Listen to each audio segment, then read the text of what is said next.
I have 11 photography mistakes and techniques that professional photographers either do or have corrected. Now, last week I made a video about 10 mistakes that you don't want to make as a photographer, and some people thought that this was more of a beginner level. So I reached out to some professional photographers and asked them what are some mistakes or techniques that they have done that other photographers either leave out or forget to do. Simon D'Entremont, Adam Gibbs, Nick Page, Leron Gertzman, Evan Watts, and I got some really great responses. So with that, let's get started. If you are new to this channel, my name is Shannon and I am a full-time photographer in beautiful British Columbia.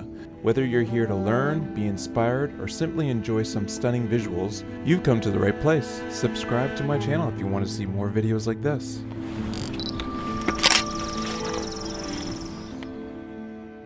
Most wildlife photographers lock into a long lens and never look away. Now, when I contacted Sergius, he called this tunnel vision. He told me a perfect example. He was photographing Dall's sheep in Denali when a lynx appeared. Everyone around him was glued to their 400 or 600 millimeter lens. They were getting some great close-up shots of the sheep and of the lynx, but not them together. Now, Sergius decided to switch over to a shorter focal length, and at 240 mils, he walked away with the only wide environmental shot, showing 12 sheep and that lynx in the same frame. The lynx was stalking the sheep, and he captured it beautifully. Now, the lesson here is pretty simple. Great scenes often happen outside the tight field of view. You got to train yourself to shoot from wide to tele and to react quickly. Number 2, shoot to make editing easier, not harder. Now this one comes from Simon D'Entremont in Nova Scotia. And he said that software is for finishing, not making the photo. Pros shoot with processing in mind. So leave room for cropping, don't blow out the skies, watch light detection, choose clean backgrounds, keep noise as low as possible. Even if you're great at editing, it's so much easier to get a great file than to fix a bad one. And I think this can be true for a lot of photographers, is when you really get an amazing moment, the best light, then there's not a whole lot you really need to do. It already blows you away. It already has that wow factor. Don't enter a shoot with blinders on. Now this one comes from Nick Page, who's an incredible landscape photographer. Nick talked about something a lot of photographers really struggle with, and that's going into a shoot with too many preconceived ideas. When you expect one shot, you lose awareness of everything else. Nick calls this putting up blinders. Pros stay open. They respond to what's actually happening. The light, the atmosphere, the mood, not what they imagined days earlier.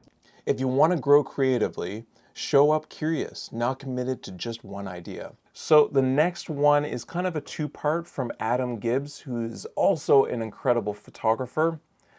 First one is light matters more than location, and the second, don't force the photograph. You don't need exotic places to make strong photos. He has created some of his favorite images steps from his home, simply because the light was perfect. When the light is good, the ordinary becomes extraordinary. When the light is bad, even iconic locations could look flat. Focus on how light shapes, how light simplifies, and how it adds emotion to your images. Light over location always. Now, another point that Adam brought up is not forcing a photograph. Some days the conditions don't bring you the moment you want, and that's okay. Pros don't fight the scene, they adapt to it. Gray skies work with texture and mood. Harsh sun, backlight, and subject. Mist? Embrace the silhouettes. Photography is about responding to the conditions, not forcing them. Now, number 6 comes from Leron Gertzman. I had the pleasure of being a judge alongside of him, and he's also from British Columbia, just like Adam Gibbs, prioritizing the risky, unique shot over the safe one. Leron talked about one of the biggest mindset shifts pros make, ignoring the pretty good shot and going straight for the risky, unique one. Most photographers shoot everything safe first. Now here's a shot that Leron took that is a perfect example of this. He spent days observing salmon density, bear travel routes, calm water spots, all to attempt one very difficult image. It was a split image showing a black bear above the water surface and the pink salmon underwater. He took his camera, put it into an underwater housing unit on a tripod, and submerged it down into the river. Then he set up his camera to take photos every 2 seconds, and he left it there for a week just to get one shot. Now, what would you give up to get that one amazing shot? I have taken thousands of images, and every year I'm improving as a photographer, and I would give up a whole month of shooting just to get that one shot that is different than everyone else's, that has the light that's perfect, the mood, the scene, the angle. And putting all of this work into this one shot definitely shows the ability and the lengths that you're willing to go, that just gives you the title of professional or award-winning. Leron did get the title of Best Photo of the Year, and it really shows his hard work and dedication really just sets him above so many other photographers. So if you like the list so far, please be sure to stay to the end, because I have 2 bonus tips that I want to share with you that I think will really help improve your photo technique in the field. Number 7, stacking and stitching without a tripod. Now, sometimes to get the right shot, you need to stack your images. So if it's a landscape of a waterfall and you have some foreground elements, you might have to focus on the foreground, midground, and background and put them together in post-processing to get one image. Same thing with bracketing, especially for architecture or interior photography. You will have to bracket your images to be able to balance out the whole scene. The interior might not be as bright as the exterior, and so you need to bracket your images to be able to bring the outside environment into the scene to get a beautiful shot of how the indoors connects with the outdoors. And we see this all the time in both architectural, commercial, real estate photography, and it can also be applied in landscape and wildlife photography. But a big tip here is trying to do it without a tripod. Oftentimes we have to set up a tripod to take multiple images so that they align together. If we do it handheld from one image to the next, you are going to offset just by the movement of your body. But if we photograph things fast enough, we can align them and blend them in post seamlessly. And I feel like this is a whole step that a lot of photographers don't know about. And I do this all the time in both wildlife and landscape photography. Now let's break down each one of these. Focus stacking is fairly straightforward. You want to focus on your foreground, take a photo. Focus on your midground, take another photo, and then maybe a third or fourth or however many you need to make sure that everything is in focus when you blend them together.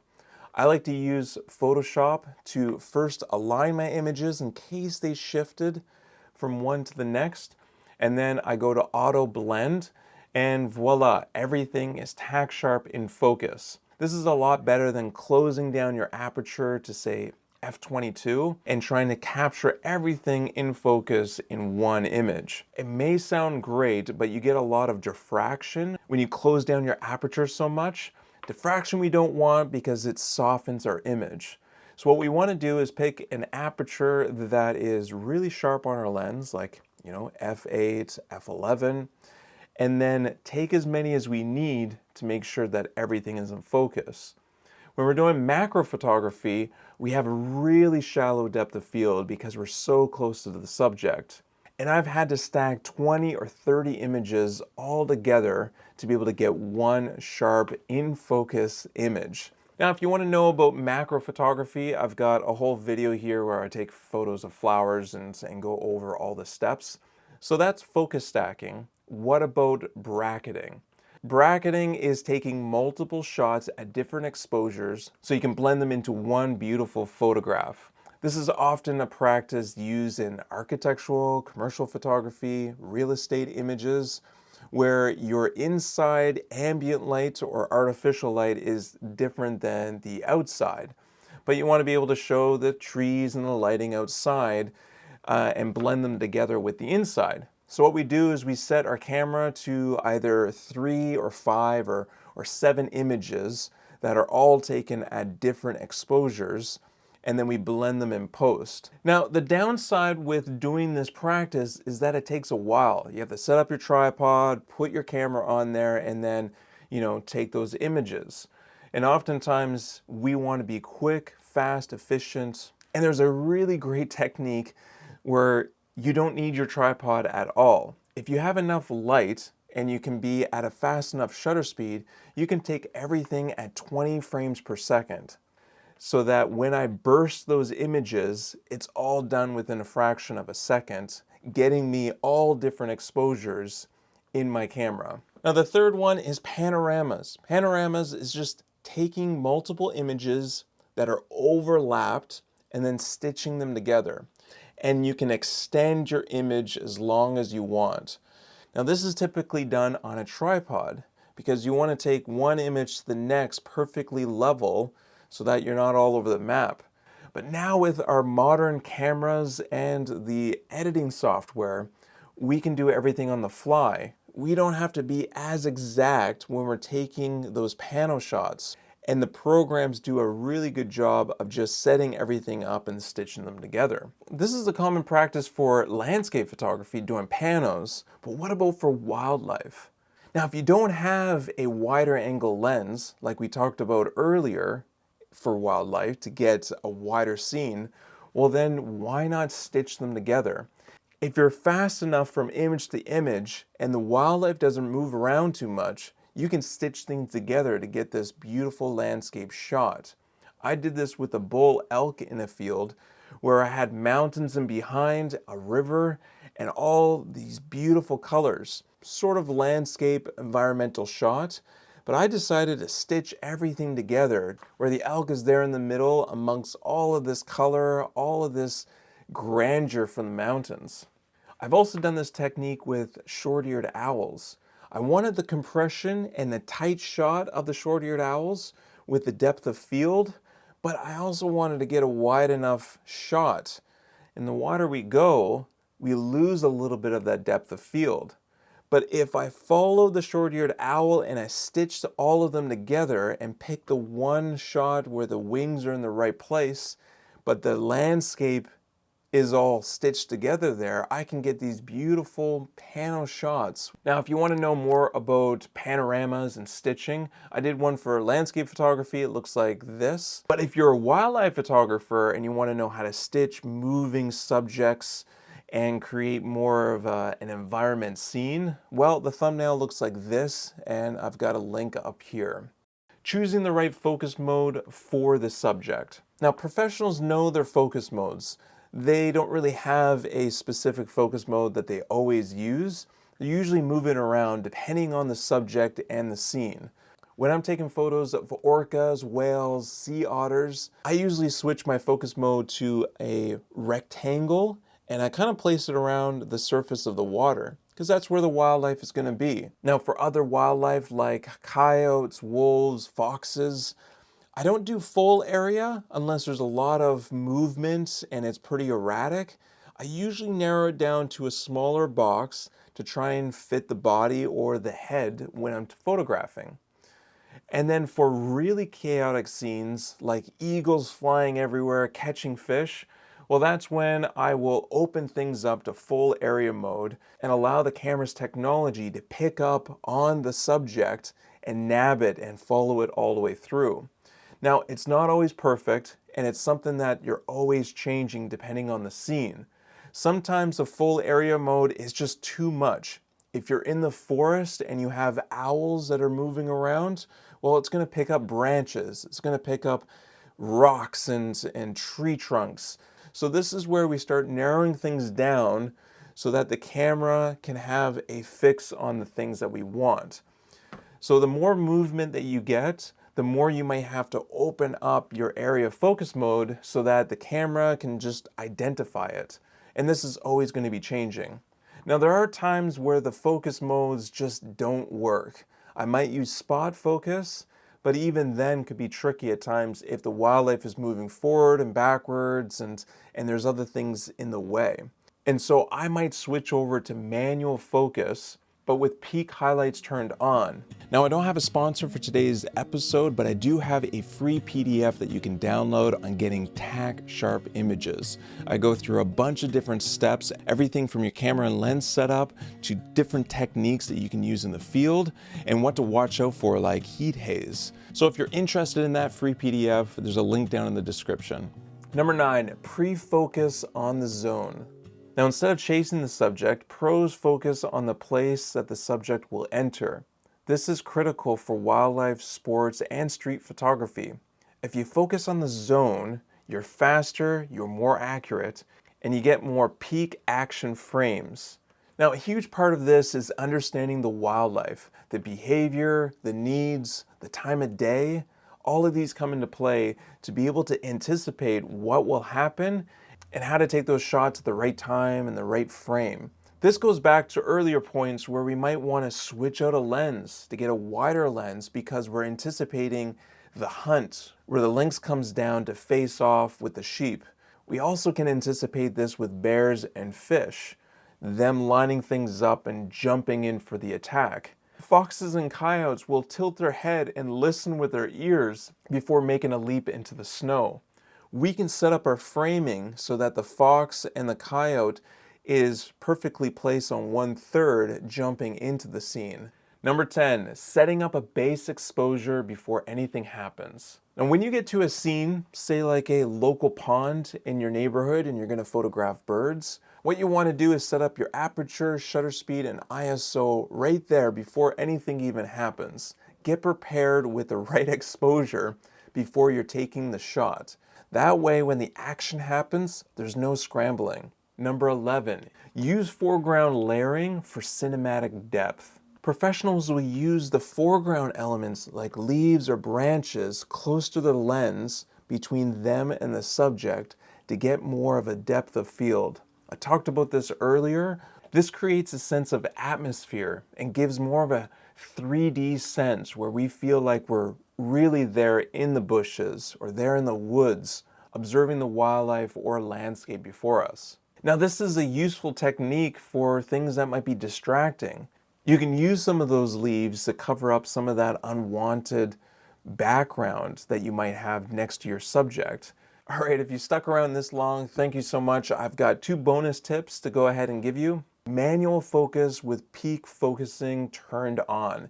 This is one of the best features I think in modern cameras, is being able to see your focus with a highlighted color like, blue or red, and manually focusing. Because sometimes we don't know what's in focus. We don't know if the camera is grabbed onto a little branch in the foreground. And more importantly, maybe we've gotten the nose or the ears, but not the eyes. So using peak highlights turned on, manually focusing, we can nail the focus. Now, the last bonus tip is from Evan Watts, and he actually gave a few here. One of them is to invest in a solid tripod. Now, the tripod I use the most is this FLM tripod. It's carbon fiber, made here in Canada. Now, these are very affordable in comparison to the other top competitors. As far as monopods and tripods go, be sure to get quality because this is an investment that you're gonna have for years. And the FLM tripod I've had for, I think, 8 years now, this one, and it hasn't skipped a beat. I'm pretty rough on it. Now, Evan Watts also said, don't get tunnel vision, just like Nick Page did. And the last thing that Evan Watts said is to take care of yourself. It's not worth it if you hurt yourself. If you get really cold and you're not eating and drinking water, then your body is just gonna get tired, your brain's not gonna work correctly, and you're not gonna be able to take the best shots that you know you can. Warm chicken noodle soup when it's pouring rain. Thank you so much for all the professional photographers giving me your guys' insight and some of the mistakes that you've corrected. And thank you for watching. If you aren't subscribed, think about subscribing, and I hope to see you on the next episode. Ciao.